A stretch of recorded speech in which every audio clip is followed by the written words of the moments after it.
ছেলেদের জীবন যতটা সহজ মনে হয়, বাস্তবতা ঠিক ততটাই কঠিন। সবার চোখে একটা ছেলে যতটা স্বাধীন, বাস্তবে একটা বয়সের পর সে ঠিক ততটাই পরাধীন। একটা ছেলেকে কখনোই দায়িত্ব শেখাতে হয় না, তার উপর ছেলেটা যদি হয় মধ্যবিত্ত, তাহলে তো শেখানোর আর কোনো কথাই আসে না। বাবার পরে যখন সংসারের হালটা ধরতে হয়, তখনই দায়িত্ব নামক শব্দটা আপনা আপনি তার মাথার মধ্যে ঢুকে যায়, আর তখনই সবচাইতে চঞ্চল ছেলেটাও একেবারে শান্ত হয়ে যায়। যেই ছেলেটাকে মা বাবার কাছে আবদার করত, সেই ছেলেটাই আজ সবার আবদার পূরণ করতে চিরদার্য।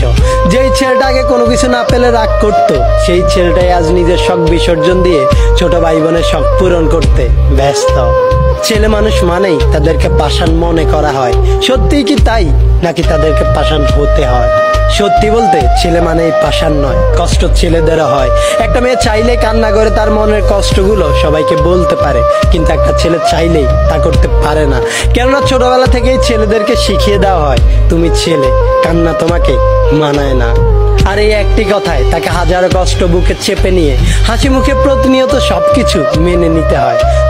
ছেলে হয়ে জন্ম নেওয়া যতটা সহজ, ছেলে হয়ে বেঁচে থাকাটা ঠিক ততটাই কঠিন। কেননা একটা ছেলেকে ফ্যামিলি, ক্যারিয়ার এবং নিজের ভালোবাসার মানুষটিকে হারানোর ভয়ের মতো হাজারো টেনশন, ডিপ্রেশন নিয়ে কাটাতে হয় তার প্রতিদিন।